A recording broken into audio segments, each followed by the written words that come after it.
हैं वो हमारे सामने होंगे, रुझान आने शुरू हो जाएंगे, पहला रुझान आना शुरू हो जाएगा और इसी पर हम बात कर रहे हैं। लगातार बिहार चुनाव पर सबसे बड़ी कवरेज आप एनएमएफ न्यूज पर देख रहे हैं। हमारी वेबसाइट newsnmf.com पर आपको हर सीट का, हर जिले का, हर चेहरे का आज क्या होगा इसके बारे में तस्वीर आपके सामने एनएमएफ रखता चला जाएगा। पंकज प्रसून जी हमारे साथ है। पंकज जी, अब बात कर लेते हैं बाहुबलियों की।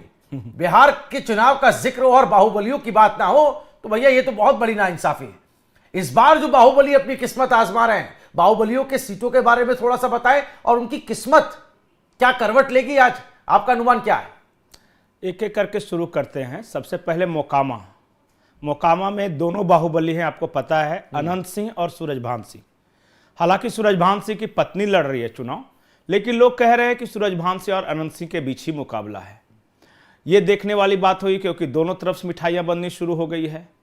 5 लाख रसगुल्ले बनवाए हैं अनंत सिंह ने और इससे थोड़ा ही कम रसगुल्ले बनवाए हैं सूरजभान सिंह की कैंप की तरफ से बनवाया गया है जी। जब सूरजभान सिंह कैंप में बातचीत हो रही थी एक पत्रकार से, तो वो गए थे वहां पे, कवर कर रहे थे, तो पूछा कि भाई दोनों तरफ कैसे बन सकते हैं। तो सूरजभान सिंह के कैंप का एक व्यक्ति कह रहा है उनका रसगुल्ला पहले से बन रहा है, अनंत सिंह वाला, और वो काला बना रहे हैं और हम लोग दूध वाला बना रहे हैं, उजला, और उनका बासी है, हम देखिए ताजा ताजा दूध लेके बना रहे हैं। तो खैर ये सब बिहार की राजनीति के रंग है। तो एक तो मोकामा हो गया, अनंत सिंह बनाम सूरजभान सिंह। मोकामा से ठीक बगल में बाढ़ एक सीट है और बाढ़ कभी नीतीश कुमार का गृह जिला हुआ करता था और वहां पे इस बार आरजेडी की ओर से एक लल्लू मुखिया लड़ रहे हैं चुनाव। और लल्लू मुखिया भी बाहुबली है। जब दुलारचंद यादव की मौत हुई थी तो लल्लू मुखिया चूंकि यदुवंशी समाज से आते हैं तो उन्होंने बढ़ चढ़कर बयान दिए थे कि बदला लिया जाएगा, तो ये किया जाएगा, वो किया जाएगा। बाद में लल्लू मुखिया और उनके भाई पे एक व्यक्ति की मार पिटाई का आरोप लगा चुनाव से ठीक पहले और इनके खिलाफ एफआईआर भी दर्ज की गई। तो उस सीट पर भी हमारी नजर रहेगी कि भाई बाढ़ में लल्लू मुखिया का क्या हाल हुआ। एक और सीट जिसके बारे में बहुत कम चर्चा हुई, वो सीट है एकमा की सीट। एक पुराने बाहुबली है, नाम है धूमल सिंह, और धूमल सिंह इस बार चुनाव लड़ रहे हैं। ये वो सीट है भुवन कि जिसके लिए नीतीश कुमार ने विटो लगाया था। ये किसी और को मिलने वाली थी, लेकिन नीतीश कुमार आया, कहा कि नहीं, धूमल ही लड़ेगा एकमा से, चाहे जो हो जाए जी। तो ये भी देखना है कि भाई जिस सीट के लिए नीतीश कुमार ने विटो लगाया है उस सीट पे धूमल सिंह जीत रहे हैं या फिर हार रहे हैं। ये एकमा की सीट हुई। 2 सीटें ऐसी है जिसके बारे में चिराग पासवान अड़े हुए थे। एक है गोविंदगंज की सीट, जहां से प्रदेश अध्यक्ष हैं लोजपा आर के राजू तिवारी जी। राजू तिवारी उतने बड़े बाहुबली तो नहीं है, लेकिन उनके भाई जो राजन तिवारी थे वो बहुत बड़े बाहुबली थे। और गोविंदगंज की सीट को चिराग ने प्रतिष्ठा की सीट बना लिया और यहां तक कहा कि जब हमारा प्रदेश अध्यक्ष ही नहीं लड़ेगा तो हम काहे के लिए लड़ेंगे फिर। तो गोविंदगंज की सीट पर भी हमारी नजर रहेगी कि वहां से राजू तिवारी का क्या हुआ। और दूसरी सीट जिसके लिए चिराग पासवान अड़े हुए थे और लास्ट टाइम तक बार्गेनिंग हुई, वो थी ब्रह्मपुर की सीट। ब्रह्मपुर में एक और बाहुबली को वो लड़ा रहे थे और लोग कहते हैं बिहार में कि उनका लाडला बाहुबली है और वो है हुलास पांडे। अच्छा। और हुलास पांडे को लेकर कई तरह की कंट्रोवर्सी रही, सब कुछ ठीक रहा, लेकिन इस बार हुलास पांडे लड़ रहे हैं और मुश्किल लड़ाई में फंसे हुए हैं। दोनों जगहों से, गोविंदगंज और ब्रह्मपुर, जो रिपोर्ट आ रही है कि दोनों सीटें फंसी हुई है चिराग की। और हुलास पांडे के बेटे भी मेरे ख्याल में प्रशांत, जिनका नाम है, नहीं, हुलास पांडे को नहीं, वो सुनील पांडे के बेटे। सुनील पांडे के बेटे हैं, वो तरारी से लड़ रहे हैं। प्रशांत जीत रहे हैं। अच्छा। क्योंकि मैं वहां जो लोकल पत्रकारों से बात कर रहा था, वहां के स्थानीय पत्रकार, उनका कहना था कि बहुत अच्छी हवा है इस बार और प्रशांत की छवि वैसे नहीं। एक उपचुनाव हुआ था अभी हाल में, 9 महीने पहले ही ये विधायक बने हैं। अच्छा। और लोग बताते कि 9 महीने में 1500 करोड़ का काम करा है उस तरारी विधानसभा क्षेत्र में अकेले। और इनकी छवि भी नहीं, ये सबसे मिल लेते हैं, बड़े सहज हैं, सरल हैं। तो प्रशांत के जीतने की उम्मीद की जा रही है, तमाम एग्जिट पोल भी बता रहे हैं और स्थानीय पत्रकार भी बता रहे हैं। ठीक है। मैं ये कह रहा था कि अगर ब्रह्मपुर और गोविंदगंज हार गए चिराग पासवान, तब क्या बोलेंगे? क्योंकि ये दोनों जगह वो लड़ के सीट लिए हैं। एक और सीट है जहां से वीआईपी ने, वो पूर्वी चंपारण की सीट है, नरकटियागंज है वो शायद, अच्छा नहीं नरकटिया है वो, नरकटिया उस सीट का नाम है। वहां से एक देवा गुप्ता बाहुबली को वीआईपी ने उम्मीदवार बनाया है।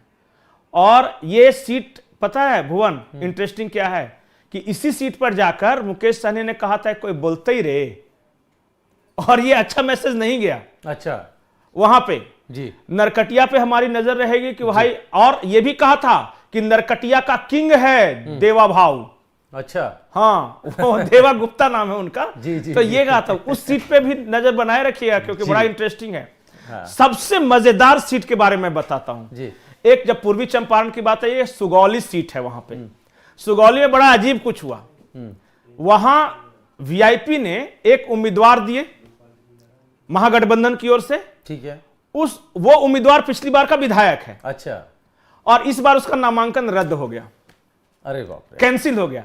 नामांकन कैंसिल होने के बाद क्या हुआ, और इंटरेस्टिंग कहानी है। हाँ। जो तेज प्रताप यादव की पार्टी है, उसका एक कैंडिडेट खड़ा था, तो उसको समर्थन दे दिया महागठबंधन ने।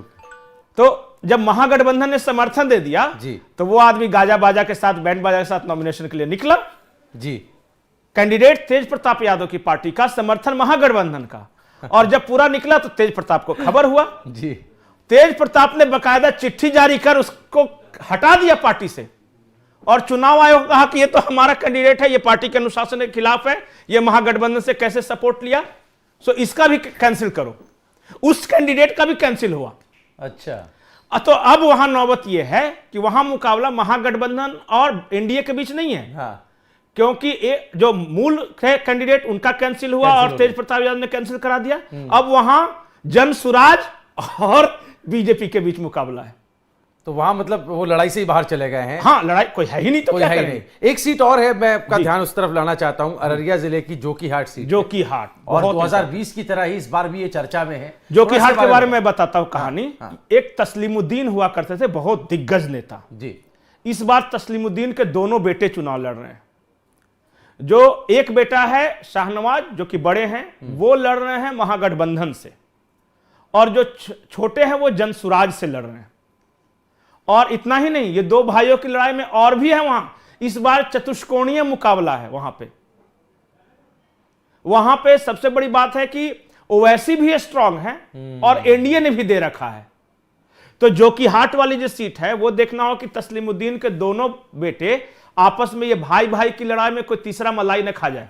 सही कह रहे हैं आप। एआई, बिल्कुल, एआईएमआईएम के टिकट पर जो पिछली बार जीते थे शाहनवाज, इस बार आरजेडी के साथ मैदान में है, और 2020 में आरजेडी के टिकट पर चुनाव लड़ रहे सरफराज इस बार जनसुराज के टिकट पर उतरे हैं। तो ये एक थोड़ा सा समीकरण भी बदले, चेहरे के तौर पर भी, और इस बार तो गठबंधन को लेकर के भी नए प्रयोग हुए हैं, उस पर भी हमारी निगाह रहेगी। अब मैं थोड़ा सा आपका ध्यान वीआईपी सीटों की तरफ लाना चाहता हूं। पंकज जी, जो वीआईपी सीटें हैं, जिनको हॉट सीट भी कह सकते हैं, कौन कौन सी प्रमुख सीटें हैं और जिनकी इस बार जहां पर सरप्राइज देखने को मिल सकता है? वीआईपी सीटें मैं उत्तर से शुरू करता हूं, बिल्कुल पूर्वी चंपारण से। उससे पहले एक जो बाहुबली की सीट है, जिसके बारे में शायद दर्शक जानना चाहे, वो रह गया हो। एक सीट है वारसलीगंज। और आपको याद है कि एक खाकी, दो बाहुबलियों की पत्नियों के बीच की लड़ाई है। खाकी एक बनी थी, खाकी द बिहार चैप्टर। हाँ, बिल्कुल याद है। हाँ, और वो नेता थे जो लड़ रहे हैं, उन्होंने इस बार भी भूरा बाल साफ होने का नारा दिया। अच्छा। कि भूरा बाल साफ करो जी। महतो जी कोई हैं, और वो गए थे आरजेडी में तेजस्वी यादव से मिलने, और उनको घुसने नहीं दिया था। उनको धक्के मार के निकाल रहे हैं, और वो जबरदस्ती घुसने की कोशिश कर रहे हैं। तो बताया जा रहा है कि वो अरुणा देवी के साथ उनका मुकाबला है, और ये बहुत कांटे की टक्कर है। तो मुझे लगता है कि जो खाकी बिहार चैप्टर देखे होंगे तो वारसलीगंज को देखते रहिए। अरुणा देवी का जिक्र आपने किया, थोड़ा सा दर्शकों को बता देते हैं। 2020 में बीजेपी की टिकट पर जीती थी, और वो बाहुबली अखिलेश सरदार की पत्नी हैं। हाँ, जिनका आप जिक्र कर रहे थे। और वारसलीगंज सीट से और दोनों पे आरोप है नरसंहार करने का। दोनों पे आरोप है कि एक का आरोप है, महतो जी पे आरोप है कि इन्होंने भूमिहारों को मारा, और अखिलेश जी पर आरोप है कि इन्होंने वहां लड़ाई ही दोनों महतो और भूमिहार के बीच वो चलती है। तो अनीता देवी बाहुबली अशोक महतो की पत्नी है और नवादा जिले की सीट पर पिछले 25 साल से इन्हीं दो बाहुबली परिवारों का कब्जा रहा है। इसीलिए सबकी निगाहें, आपने बिल्कुल ठीक कहा कि इसको जब हम बाहुबलियों की बात करेंगे, बाहुबली सीट की बात करेंगे, तो इसको हम कैसे भूल सकते हैं। मुझे लगता है सबसे ऊपर इसी का नाम आना चाहिए। बहरहाल आप वीआईपी सीटों पर आते हैं, आप चर्चा कर रहे थे जी, एक एक करके वीआईपी सीट पे। मैं तो पूर्वी चंपारण शुरू करूंगा, चनपटिया। यूट्यूबर मनीष कश्यप, मनीष कश्यप का मुकाबला वहां उमाकांत जी से है और भाजपा के बहुत बड़े दिग्गज हैं। पिछली बार भी मनीष कश्यप वहां चुनाव लड़े थे, 3 कैंडिडेट में तीसरे नंबर पे थे। इस बार देखिए जन स्वराज के टिकट पर वो आए हैं, पिछली बार निर्दलीय लड़े थे। तो देखना यह होगा कि मनीष कश्यप का जादू चनपटिया में चलता है या फिर जो पारंपरिक रूप से वहां जो मुकाबला होता है भारतीय जनता पार्टी और कांग्रेस के बीच ही रहता है। ये चनपटिया होगी सीट। और जब थोड़ा सा और इधर आए, क्योंकि पूर्वी चंपारण की बात कर रहे हैं, तो एक है, अब पश्चिमी चंपारण में आते हैं, वहां बेतिया एक जगह है जी, और बहुत पुराना विधानसभा, आजादी के समय से। वहां रेणु देवी जो भारतीय जनता पार्टी से वो चुनाव लड़ रही हैं, वो उप मुख्यमंत्री रही थी। आपको याद होगा कि तारकेश्वर प्रसाद इनको बनाया गया था जी, बिल्कुल। और वो बीजेपी का मजबूत गढ़ रही है। इस बार जो खबर आ रही है कि मुश्किल मुकाबले में है वो। अब रेणु देवी वो सीट निकालती हैं नहीं निकालती है, वो देखने वाली बात होगी। एक रक्सौल की सीट है, बिल्कुल नेपाल बॉर्डर पे। अच्छा। और वो सीट ऐसी है कि कहा जाता है कि वो बिहार का गुजरात है, मतलब इतना स्ट्रांग होल्ड है बीजेपी का उस नेपाल बॉर्डर वाली सीट पे। तो वहां से इस बार बीजेपी कैंडिडेट लगातार 4 बार से जीतते रहे हैं वहां पे, तो इस बार भी कह रहे हैं कि वो 5वें बार हैं। तो देखते हैं कि वो सीट निकलती है कि नहीं। तो ये प्रमोद कुमार सिन्हा वहां से, हाँ, वो प्रमोद जी हमेशा जीतते रहते हैं। बहुत सीनियर, मतलब कि बहुत दबंग नेता, वो संगठन के स्तर पर बहुत अच्छा काम किया गया है वहां पे। श्याम बिहारी प्रसाद का जिक्र हो रहा है, जी, कांग्रेस के कैंडिडेट हैं। मतलब अपोजिशन को भी हम थोड़ा सा देखते हुए चलें। वहां कांग्रेस लगातार ब्रेक 90 के बाद से, जब से अयोध्या आंदोलन हुआ, तब से रक्सौल की सीट नहीं हारी है भाजपा। वजह क्या है, थोड़ा सा अगर इसके पीछे अगर देखिए, एक तो नेपाल बॉर्डर, बगल में हमारा हिंदू राष्ट्र, ऊपर से वहां कहा जाता है कि जो भारत की एंट्री होती है ना, जो बॉर्डर है, तो उसी जिले से होती है। और संगठन वहां बहुत मजबूत। एक राधा मोहन सिंह हैं जी, बहुत बड़े दिग्गज नेता हैं, वो केंद्र सरकार में मंत्री भी थे, कृषि मंत्री थे। बिल्कुल। उनको उस जिले का भीष्म पितामह कहा जाता है। अच्छा। और उनका ये सब मतलब कि बनाई हुई जगह है वहां से। अच्छा। तो इस वजह से वो स्ट्रांग है। ठीक है। एक जब आते हैं आगे, तो एक मोतिहारी सीट जो है उसके बारे में चर्चा कर लें। मोतिहारी सीट में प्रमोद जी को राधा मोहन सिंह का खास आदमी माना जाता है और उनको इस बार टिकट दिलाया है। जो हमारे यहां सुमित आते हैं, सुमित शशांक, वो दावेदारी कर रहे थे उस सीट पे। अच्छा। लेकिन राधा मोहन सिंह से राय ली गई और उन्होंने जो जिनको उतारा है, उनकी स्थिति कैसी है वो देखने वाली बात होगी। ये सब सीटें सुगौली के बारे में मैंने बताया ही, देवा गुप्ता, देवा भाव। अब ये आगे पूर्विया पश्चिमी चंपारण। अब आते हैं सीमांचल की वीआईपी सीटों पर। एआईएमआईएम के प्रदेश अध्यक्ष अख्तरुल इमाम पिछली बार सबसे ज्यादा मतों से जीतने वाले ये कैंडिडेट थे। इस बार अमौर वो विधानसभा सीट है, वहां से देखना है कि अख्तरुल इमाम, अगर एआईएम का प्रदर्शन खराब भी रहता है तो लोग कह रहे हैं कि अख्तरुल इमाम तो कम से कम जीत ही जाएगा। वो जनता के बीच रहते हैं, उनकी अपनी लोकप्रियता है इस वजह। इसके अलावा कोई सीट कोई गिना नहीं पा रहा है कि ओवैसी कौन सी जीत रहे हैं, क्योंकि इस बार स्थिति खराब है। और कहा जा रहा है कि इस बार मुस्लिम वोट जो है वहां का एक तरफा महागठबंधन की तरफ से गया है। यही वो इलाका है सीमांचल का जहां पे कांग्रेस को हमेशा अच्छी सीटें मिलती रही है लड़ने के लिए। तीनों वहां के जो सांसद हैं, ये तारिक अनवर, वो भी कांग्रेस के हैं, जावेद जी जो हैं वो भी कांग्रेस के हैं, और बीच में एक निर्दलीय है पूर्णिया वाले पप्पू यादव, लेकिन उनको ही मान लीजिए कांग्रेस के ही हैं। तो 3 लोकसभा कांग्रेस का वहां है, समझिए। तो वो है वो सीट, सीमांचल की सीटों पे हमें देखना होगा।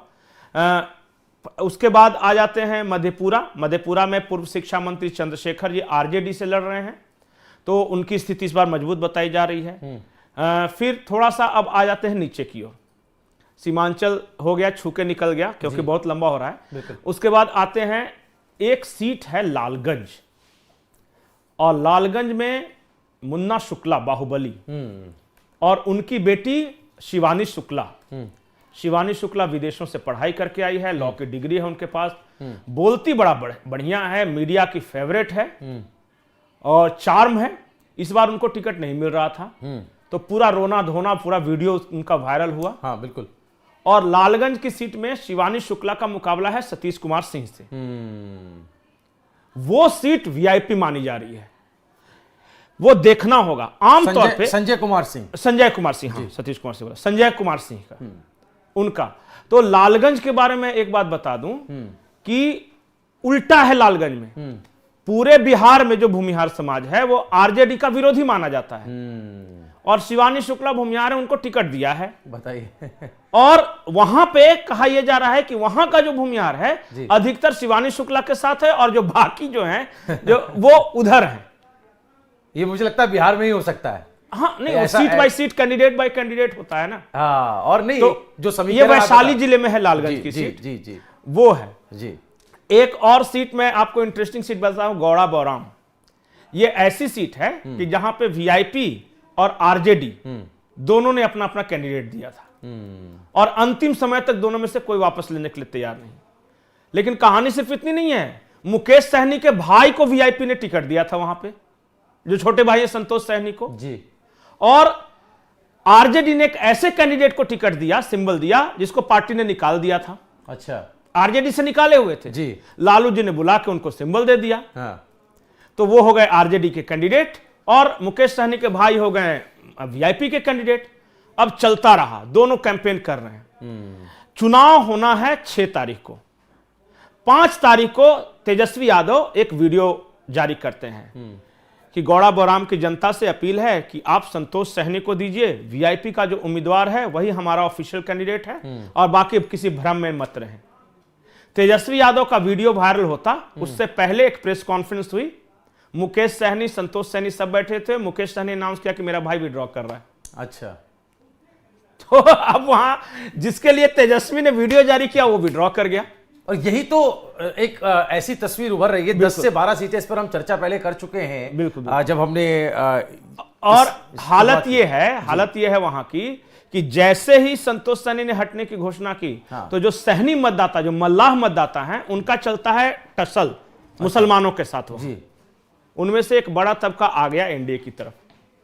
तो एग्जिट पोल में बता रहा है कि एनडीए वहां से जीत रहा, इसी वजह से जी। और इसीलिए हम बार बार कह रहे हैं, जो एग्जिट पोल के आंकड़े हैं वो कैसे करीब करीब जो हमने बताए हैं पोल्स ऑफ पोल पे, वो एग्जैक्ट पोल पे कैसे तब्दील होते जा रहे हैं, उनके पीछे की वजहें भी हम अपने एनालिसिस में एक सीट पे, ताकि जब आए रिजल्ट तो पीछे का बैकग्राउंडर पता होना चाहिए। अब आते हैं वीआईपी में एक लखीसराय सीट। हाँ, एक लखीसराय सीट। हाँ, उप मुख्यमंत्री विजय कुमार सिन्हा, भूमिहार के बड़े नेता, तभी तो उप मुख्यमंत्री बनाया गया, और ये रिप्रेजेंट किया गया कि भूमिहारों को श्री कृष्ण सिंह के बाद पहली बार उप मुख्यमंत्री का पद दिया गया है।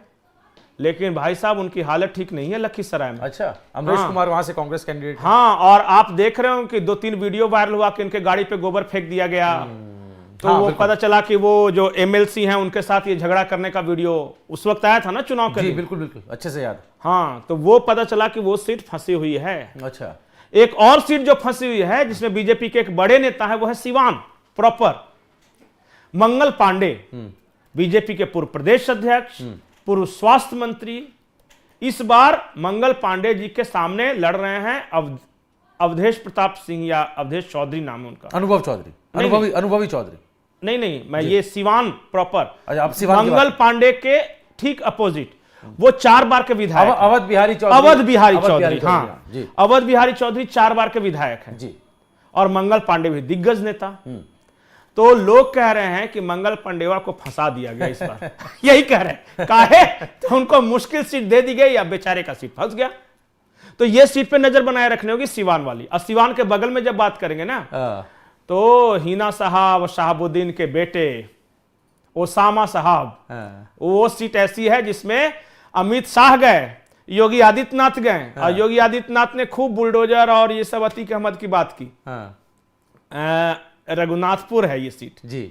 अब यहां से ओसामा साहब के बारे में खबर आ रही है कि वो लीड लिए हुए हैं, मतलब एग्जिट पोल के अनुसार। अच्छा। हाँ, तो देखना ये होगा कि जिस सीट से योगी और अमित शाह दोनों ने हिंदू मुस्लिम का ये किया, वो सीट पे कौन जीत रहा है। बिल्कुल, जेडीयू से यहाँ विकास कुमार सिंह, हाँ विकास कुमार सिंह वहां चुनाव और जनसुराज पार्टी से प्रशांत। अच्छा, एक और इंटरेस्टिंग बात मैं बताऊं, योगी जी जेडीयू के कैंडिडेट के प्रचार के लिए सिर्फ यही है, बाकी सब जगह बीजेपी का प्रचार कर रहे थे। अच्छा। तो, हाँ, तो ये भी इंटरेस्टिंग बात है। हाँ, तो ये आ गए सीवान वाली सीट दोनों जी, वीआईपी। अब आते हैं थोड़ा सा मुंगेर की तरफ, बढ़ ही गए थे, लखीसराय मुंगेर, तो तारापुर सीट की बात करते हैं। सम्राट चौधरी हैं उप मुख्यमंत्री, वहां पे शुरुआत में तारापुर नहीं लड़ना चाहते थे। अच्छा। सम्राट चौधरी ये पटना से कोई सीट देख रहे थे और तारापुर से अपने भाई को लड़ाना चाह रहे थे। अच्छा। बाद में पार्टी का आदेश हुआ, ये गए तारापुर और लड़े भी, और इन्होंने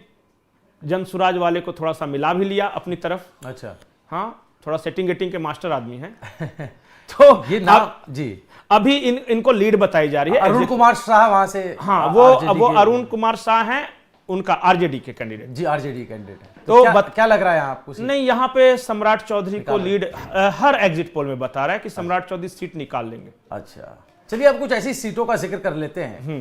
अभी तो सिर्फ उत्तर बिहार हुआ है। हाँ, चलिए अब आप पहले पूरा कर लीजिए। तो अब राघोपुरा महुआ, इसके बारे में तो हम लगातार चर्चा कर ही रहे हैं। ठीक है। राघोपुर से तेजस्वी यादव और महुआ से तेज प्रताप यादव जी। अब 7 एग्जिट पोल में से 3 एग्जिट पोल है तेज प्रताप यादव की जीत बता रहा है महुआ से।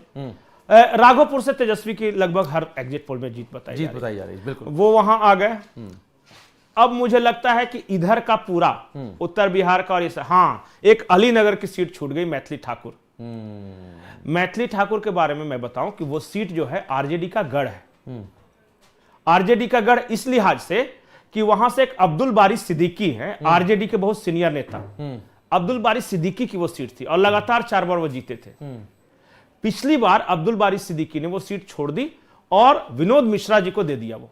अच्छा। अब उस सीट के बारे में इंटरेस्टिंग बात बताऊं जी, जो दोनों राइवल हैं उनका एज गैप बिहार में सबसे ज्यादा है जी। विनोद मिश्रा कह रहे हैं कि मैं तो बूढ़ा हो गया, आखिरी चुनाव है मेरा, और सबसे कम एज की भी मैथिली ठाकुर उनके सामने है। बिल्कुल।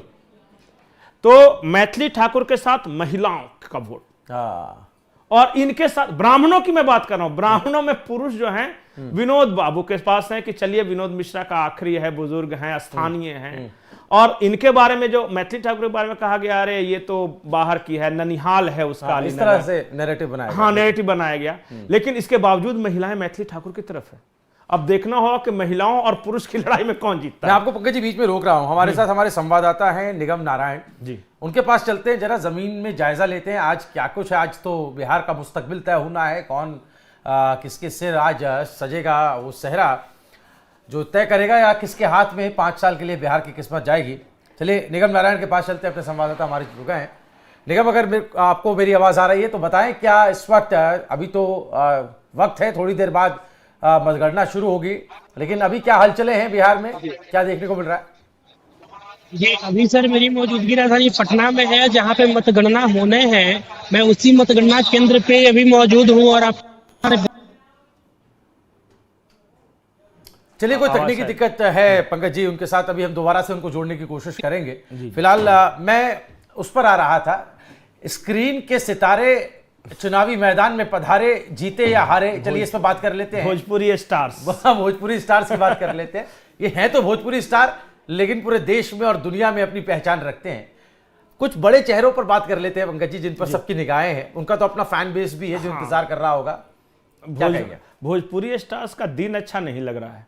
मैं इसलिए कह रहा हूं कि सबसे बड़े स्टार है खेसारी लाल यादव, बिल्कुल छपरा से चुनाव लड़ रहे हैं, और तमाम बयान हुए, दिनेश लाल यादव निरहुआ, फिर पवन सिंह के साथ उनका, और वो अयोध्या मंदिर, योगी आदित्यनाथ सब तक पहुंच गए जी।